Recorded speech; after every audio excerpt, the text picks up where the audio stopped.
Bismillahirrahmanirrahim. Assalamualaikum warahmatullahi wabarakatuh. Alhamdulillahi rabbil alamin wa bihi nasta'inu ala umurid dunya waddin. Wassalatu wassalamu ala asyrafil anbiya'i wal mursalin wa ala alihi wa sahbihi wa man tabi'ahum bi ihsanin ila yaumiddin. Asyhadu an la ilaha illallah wahdahu la syarikalah al-malikul haqqul mubin wa asyhadu anna Muhammadan abduhu wa rasuluhu shadiqul wa'dil amin. Amma ba'du, faqala al-musannif rahimahullahu ta'ala wa nafa'ana bihi wa bi'ulumihi fid daraini amin. Al-ma'siyatu tud'ifu at-taubata wa minha wa huwa min akhwafiha 'ala al-'abdi annaha tud'ifu al-qalba 'an iradatihi fataqwa iradatul ma'siyati wa tud'ifu iradat taubati syai'an fa syai'an ila antan salekha min qalbihi iradatu taubati bil kulliyah falau mata nisfuhu lama taba ilallahi fayati minal istighfar wa taubatul kadzabina bil lisani bi syai'in katsir wa qalbuhu ma'qudun bil ma'siyati musirrun 'alaiha 'azimun 'ala muwaqa'atiha mata amkanahu wa hadha min 'azamil amradi wa aqrabiha ilal halaki. Sekarang kita akan bahas tentang kemaksiatan di mana maksiat itu bisa melemahkan taubat. Al-maksiyatu, adapun maksiat, tud'ifu at-taubata, melemahkan taubat. Jadi ketika orang berbuat maksiat, rasa untuk bertaubat kepada Allah itu akan lemah. Apalagi ketika maksiatnya dilakukan secara terus-menerus. Tentunya itu akan membuat dirinya lemah untuk bertaubat kepada Allah Subhanahu wa taala. Wa minha, dan di antara maksiat ini adalah wa huwa min akhwafiha 'alal 'abdi. Dan hal ini adalah yang paling menakutkan kepada seorang hamba. Annaha tud'ifu al-qalba 'an iradatihi. Bahwa maksiat itu akan melemahkan hati seorang hamba. Hatinya itu akan selalu ada keinginan berbuat kemaksiatan dan akan menjauhi perbuatan taubat. Sehingga dia termasuk orang-orang yang dijauhkan oleh Allah Subhanahu wa taala dari rahmatnya. Fataqwa iradatul ma'siyati, sehingga akan menjadi kuat iradatul ma'siyati, keinginan untuk maksiat, keinginan untuk melakukan larangan Allah. Wa tad'ufu iradatu taubati syai'an fa syai'an, dan keinginan bertaubat akan menjadi lemah sedikit demi sedikit. Awalnya mungkin maksiatnya sekali dulu, ya, karena dia tidak bertaubat, keesokan harinya mengulangi lagi, tidak bertaubat, keesokan harinya mengulangi lagi, yaitu maksiat yang lebih besar, terus seperti itu sampai kemudian menjadi ahli maksiat. Ila antan salikha min qalbihi iradatu taubati, sehingga atau sampai menjadi tercerabut min qalbihi, dari hatinya, iradatu taubati bil kulliyati, keinginan untuk bertaubat secara menyeluruh. Jadi sekarang hatinya akan tercabut dari keinginan untuk bertaubat kepada Allah Subhanahu wa taala. Falau mata nisfuhu lama taba ilallah. Seandainya dia mati hatinya separuh saja, lama taba ilallah, maka pasti dia tidak akan bertaubat kepada Allah Subhanahu wa taala. Fayati minal istighfar, sehingga nanti akan datang dari istighfar. Nah, jadi hatinya itu tidak akan bertaubat. Seandainya hatinya mati separuhnya saja, dia tidak akan bertaubat kepada Allah, istighfar pun juga tidak akan datang darinya. Wa taubatul kadzabina bil lisani bi syai'in katsirin. Sedangkan taubatnya orang-orang yang berdusta, artinya dia dikatakan berdusta karena melakukan maksiat. Kemudian beristighfar, bertaubat, lalu melakukan lagi, bertaubat, melakukan lagi. Maka itu disebut dengan taubatul kadzabin. Jadi hanya dengan ucapan, dengan lisannya saja, walaupun ucapannya atau taubatnya itu banyak, hanya saja dia terus melakukan saja. Kenapa? Wa qalbuhu ma'qudun bil ma'siyati. Hatinya sudah diikat dengan maksiat. Ya, sudah terlalu senang kepada maksiat, musirrun 'alaiha, terus-menerus melakukan maksiat, azimun 'ala muwaqa'atiha. Dia berazim, berkeinginan kuat untuk melakukan lagi kemaksiatan itu. Mata amkanahu, kapanpun dia memungkinkan melaksanakan maksiat itu. Wa hadza min a'zamil amradi wa aqrabiha ilal halaki. Dan ini adalah paling besarnya penyakit dan paling dekatnya, yaitu paling dekatnya penyakit itu ilal halaki, menuju pada kebinasaan. Jadi dia sebelum binasa di akhirat, Allah akan binasakan dulu di dunia ini. Tidak harus jasadnya yang langsung binasa, bisa saja dia pemikirannya yang binasa, pemikirannya yang kemudian hancur, merasa tidak tenang hidup di dunia ini. Baik, selanjutnya, wal al-ma'siyatu tuhtiku sitrallahi ta'ala 'alal 'abdi. Maksiat tuhtiku sitrallah, itu bisa menghancurkan penutup Allah. Jadi kita semuanya ini masih dilihat baik oleh orang lain karena aibnya itu ditutup oleh Allah. Ya, sementara maksiat itu bisa menghancurkan penutup itu, sehingga bisa saja orang akan melihat kalau kita adalah ahli maksiat. Al-maksiyatu tuhtiku sitrallahi ta'ala 'alal 'abdi. Maksiat itu bisa merusak atau menghancurkan penutup Allah, sitrullah, penutup Allah 'alal 'abdi, atas hamba. Wa minha, di antaranya, annahu yansalihu minal qalbi istiqbahuha. Bahwasanya telah tercerabut dari hati, istiqbahuha, menganggap jeleknya maksiat. Jadi kalau orang sudah ahli maksiat, dia akan menganggap bahwa maksiat itu tidak apa-apa gitu. Jadi dia tidak menganggap maksiat sebagai satu kejelekan, melainkan menganggap satu hal yang biasa. Sehingga itu sendiri itu merupakan bisa mencabut penutup Allah dari diri kita. Misalkan kalau sekarang kita umpamakan ya, minum minuman keras.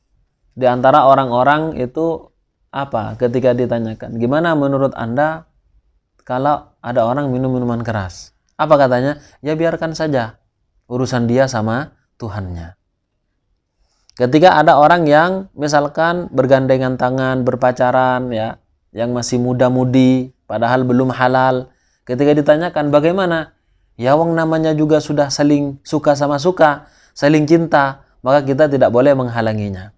Jadi hal yang sudah maksiat padahal ini adalah satu kemaksiatan, akan tetapi karena dia memang ahli maksiat, sehingga menganggap perbuatan maksiat itu adalah hal yang biasa. Sudah tidak menganggap jelek lagi, menganggap biasa.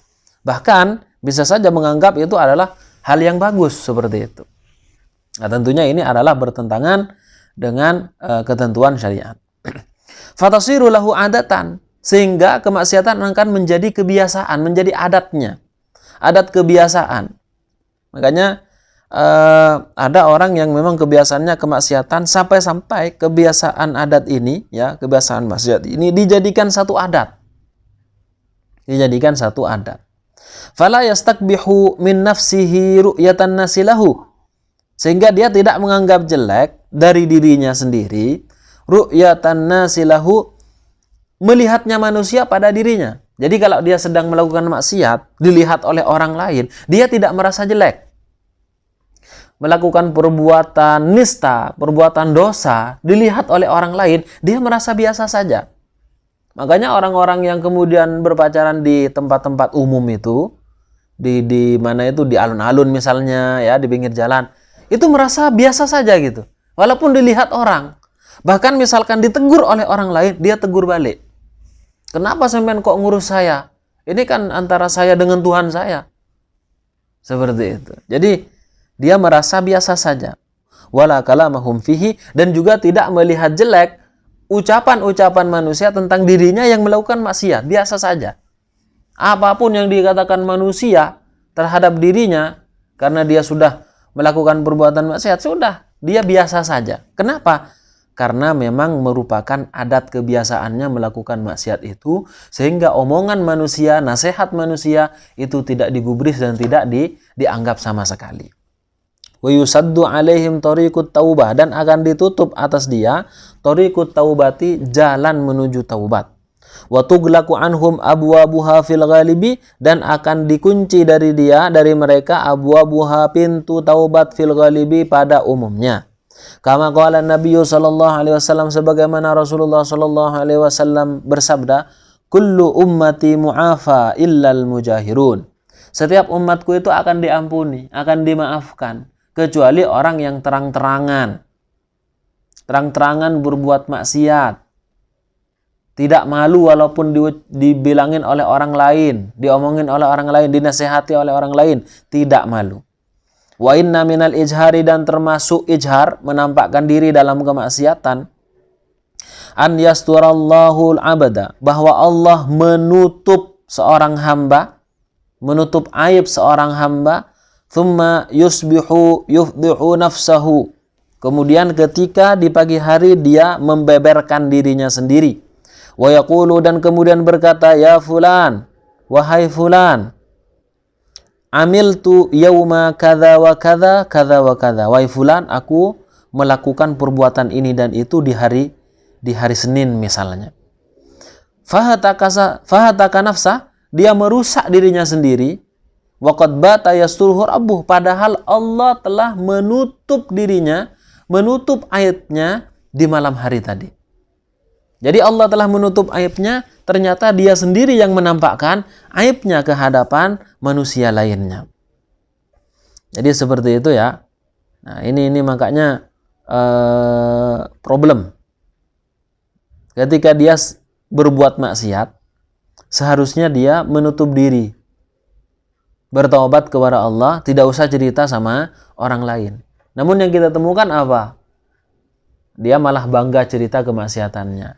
Dia bercerita telah minum minuman keras misalnya. Dia bercerita telah mendapatkan perempuan cantik misalnya. Jadi intinya dia menceritakan dirinya sendiri yang memang berbuat maksiat. Nah, ini tentunya perbuatan yang tidak pantas dilakukan oleh seorang muslim. Karena kalau memang berdosa, ya sudah, dia bertaubat. Dia menutup dirinya, nggak usah cerita pada orang lain. Nah, al-ma'siyatu mirathun 'anil umamis sabiqah. Maksiat adalah warisan dari umat terdahulu. Maksudnya, kebiasaan umat-umat terdahulu bisa saja dilakukan oleh umat setelahnya. Wa minha anna kulla ma'siyatin minal ma'asi fahiya mirathun an ummatin minal umamil lati ahlakahallahu azza wa jalla. Di antaranya adalah anna kulla maksiatin, bahwa setiap kemaksiatan minal ma'asi, dari maksiat-maksiat, fahiya mirathun an ummatin minal umam, itu adalah warisan dari umat-umat terdahulu yang telah dihancurkan oleh Allah Subhanahu wa taala. Fallutiyah mirathun an qaumi Lut. Perbuatan liwat, perbuatan homoseksual, lesbian, ya, atau disebut dengan LGBT, ya, itu adalah warisan dari kaumnya Nabi Lut. Nabi Lutnya bagus, mengajak kepada Allah meninggalkan perbuatan homoseksual. Tapi kaumnya yang memberontak, yang tidak mau ikut kepada Nabi Lut, ya, melakukan perbuatan maksiat, sehingga dilakukan oleh orang-orang setelahnya. Makanya kalau dikatakan LGBT itu adalah simbol modern, itu salah. Justru simbol umat terdahulu sebelum Rasulullah SAW diutus menjadi nabi. Bahkan umatnya Nabi Lut dulu sudah. Bahkan itu sebelum Masehi. Seperti itu. Lalu dikatakan dengan sebagai simbol modern. Itu salah. Wa akhdhul haqqi bizzaidi wa daf'uhu bin naqis mirathun an qaumi Syu'aib. Sedangkan mengambil hak, ya, mengambil hak dengan cara lebih dan mengembalikan dengan cara yang kurang, ngambilnya banyak. Kemudian menyerahkan kepada orang lain dengan cara yang sedikit. Menjual dikurangi, membeli dia minta nambah. Seperti itu. Nah, orang seperti ini, perbuatan seperti ini, itu adalah perbuatan maksiat. Ternyata mirathun an qaumi Syu'aib adalah warisan dari kaumnya Nabi Syu'aib. Nabi Syu'aib mengajak agar kemudian mereka tidak mengurangi timbangan. Kalau misalkan haknya diambil sesuai dengan bagiannya, jangan melebihi. Kalau misalkan menyerahkan kepada orang lain, juga berikan dengan sepantasnya dan dengan haknya, tidak boleh dikurangi. Seperti itu. Tapi mereka malah menolak Nabi Syu'aib dan menfitnah Nabi Syu'aib, bahkan ingin mencelakakan Nabi Syu'aib. Nah, ternyata perbuatan seperti ini itu adalah warisan dari umat terdahulu. Wal 'uluwu fil ardi fil fasad mirathun an qaumi Fir'aun. Kesombongan di muka bumi ini dengan berbuat kerusakan itu ternyata warisan dari kaumnya Fir'aun. Jadi perbuatan kerusakan itu yang ada di bumi itu, ya, dhaharal fasadu fil barri wal bahri bima kasabat aydin nas, penebangan liar dan sebagainya, gitu ya. Artinya yang kemudian benar-benar merugikan kepada masyarakat, kepada manusia secara umum, itu dilakukan, ternyata itu warisan dari kaumnya Fir'aun. Wat takabburu wat tajabburu mirathu qaumi Hud. Sedangkan takabbur dan tajabbur, merasa dirinya hebat, merasa dirinya tinggi, ya, itu adalah warisan dari kaumnya Nabi Hud. Nabi Hudnya mengajak kepada Allah, mengajak kepada hukum-hukum Allah. Akan tetapi umatnya, kaumnya itu menentang terhadap Nabi Hud, sehingga mereka dihancurkan oleh Allah, sehingga mereka menjadi seperti pohon-pohon yang bergelimpangan. Fal'asi labatha siyaba ba'di hadhil umam. Maka orang yang bermaksiat hakikatnya adalah menggunakan baju sebagian umat ini, melakukan perbuatan seperti perbuatan umat-umat yang telah disebutkan tadi. Berarti kalau misalkan dia adalah melakukan LGBT, ya berarti kaumnya Nabi Lut yang membangkang, bukan kaumnya Nabi Lut yang mengikuti ajarannya Nabi Lut.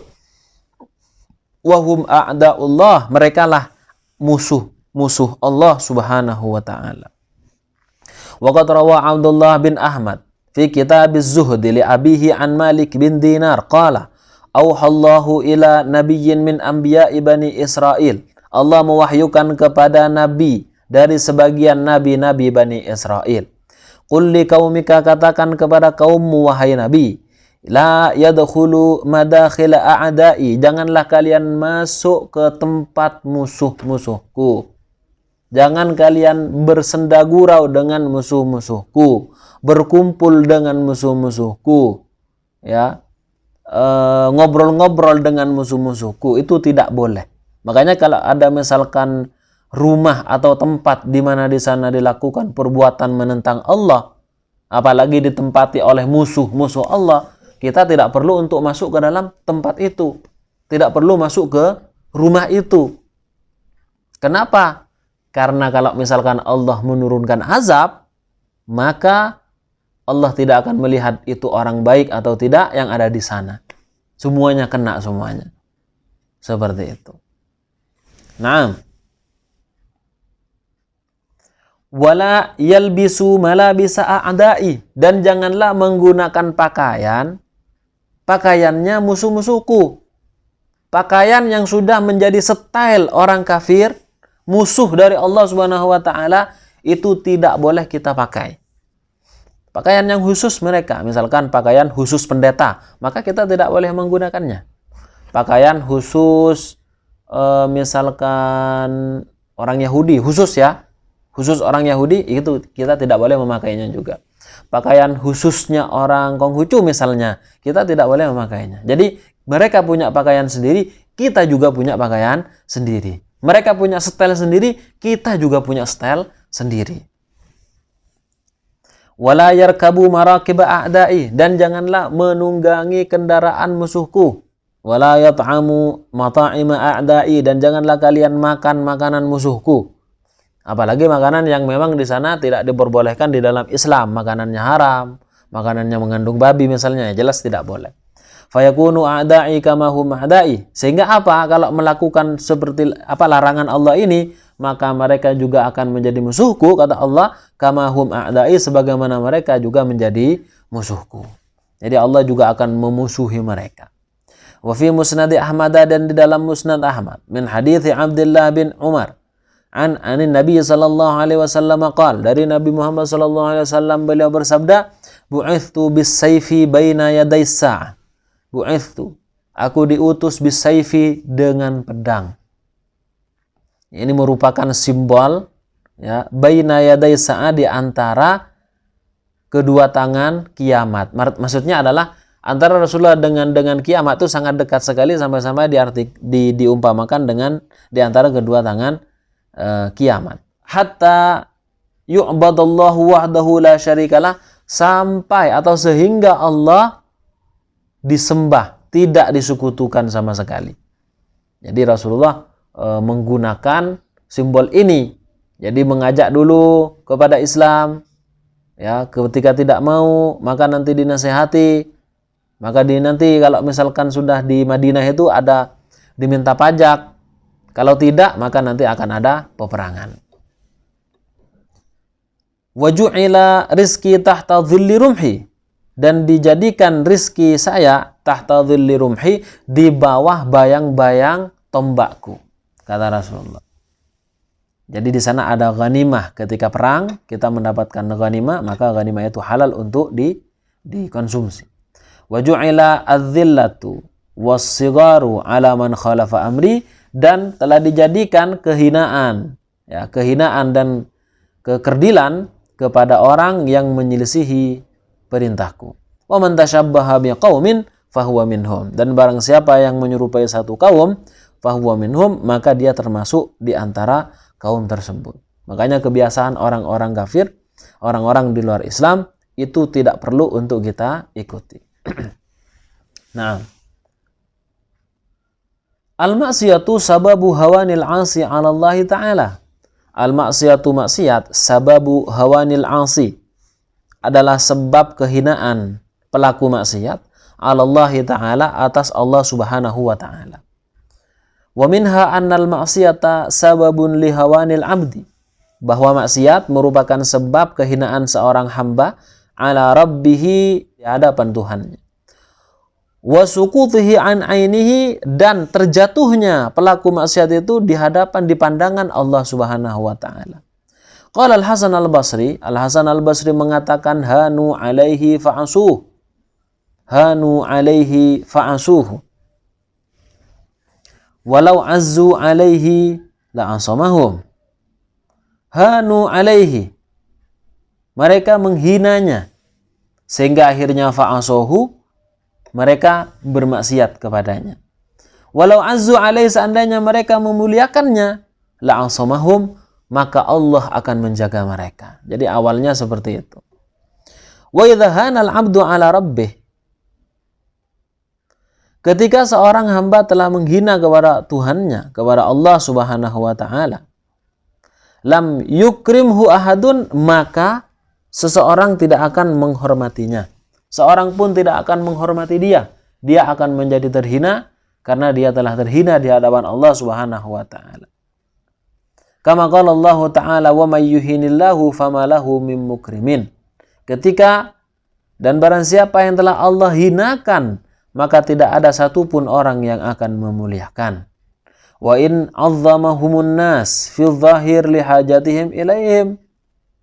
Walaupun ada seseorang, ada manusia yang menghormati dia secara zahirnya, itu karena mereka membutuhkan sesuatu kepada orang tersebut. Kenapa? Karena hakikatnya Allah telah menghinanya. Namun bagaimana kalau misalkan ada orang yang kemudian memuliakannya, dia orang yang lain itu hanya menginginkan sesuatu kepada dirinya. Au khaufan min syarrihim, atau karena takut min syarrihim, dari kejelekan mereka. Jadi mereka dimuliakan karena orang-orang itu takut pada kejelekannya saja. Fahum fi qulubihim ahqaru syai'in wa ahwanuhu, sedangkan mereka di dalam hati orang-orang yang memuliakan secara zahir itu adalah orang yang paling busuk, orang yang paling hina, orang yang paling jelek. Jadi mereka menghormati hanya secara zahirnya saja, padahal hatinya tidak menghormatinya. Kemudian, 'idhamul ma'siyati 'alal mu'min wa hawanuhu 'alal fajiri. 'Idhamul ma'siyati, agungnya maksiat, besarnya maksiat 'alal mu'mini, atas mukmin. Jadi seorang mukmin itu akan melihat bahwa kemaksiatan itu adalah perbuatan yang besar. Maksudnya perbuatan yang besar dosanya. Seorang mukmin akan melihat begitu. Tapi wahwanuha 'alal fajiri, wahwanuha 'alal fajiri, dan terhinanya maksiat 'alal fajiri, di atas orang yang fajir. Maksudnya maksiat itu dipandang remeh gitu. Hal yang kecil, nggak apa-apa dilakukan menurut orang yang ahli maksiat. Tapi kalau orang mukmin dia akan takut gitu. Annal 'abda la yazalu yartakibu dzamba hatta yahuna 'alaihi wa yusaghiru fi qalbi. Sesungguhnya seorang hamba tidak akan henti-hentinya melakukan dosa hatta yahuna 'alaihi, sehingga dosa itu akan menjadi hina atasnya, wa yasghara fi qalbi, dan akan menjadi kecil di hatinya. Jadi dia terus-menerus melakukan sampai-sampai dosanya itu akan menjadi biasa. Yahuna 'alaihi, menjadi remeh gitu kan. Cuma maksiat kayak gini. Wa yasghura fi qalbihi, dan akan menjadi kecil di hatinya. Enggak apa-apa, cuma sedikit gitu kan biasanya. Wa dzalika alamatul halak, dan hal itu adalah tanda kehancuran. Fa inna dzamba kullama saghura fi 'ainil 'abdi 'azuma 'indallah.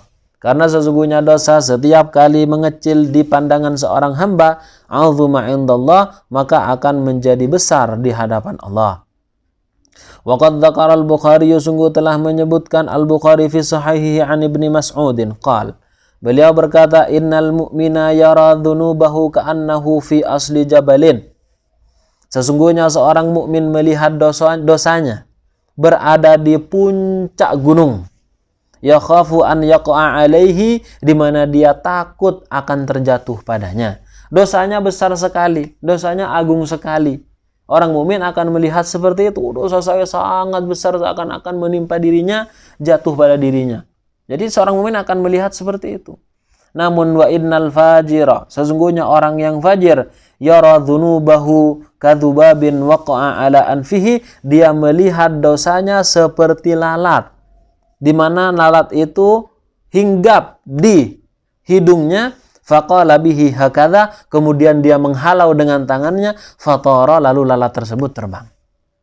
Jadi perbedaannya antara seorang mukmin yang hakiki dengan orang yang ahli maksiat, kalau seorang mukmin itu akan melihat dosa itu sangat besar. Perbuatan, walaupun anggap saja dosanya dosa kecil ya, kalau misalkan dia katakan ada dosa kecil, dia akan melihat dosanya itu dosa besar. Walaupun dosanya dosa kecil, dan dia akan merasa dosanya akan jatuh pada dirinya dan akan mencelakakannya. Beda dengan orang yang ahli maksiat, dia melihat dosanya kecil sekali, remeh. Bahkan di sini diumpamakan dalam hadis seakan-akan seperti lalat yang mencelok, yang hinggap di hidungnya, lalu dia halau dengan tangannya sehingga lalat tersebut terbang. Lah, dia umpamakan dosanya seperti lalat tadi. Makanya di sini ada perbedaan yang sangat besar sekali antara orang beriman yang hakiki dengan orang yang ahli maksiat. Walaupun dia beriman tapi ahli maksiat. Oleh karenanya, jadi kita benar-benar harus berhati-hati untuk melakukan perbuatan-perbuatan yang menentang terhadap perintah Allah Subhanahu wa taala.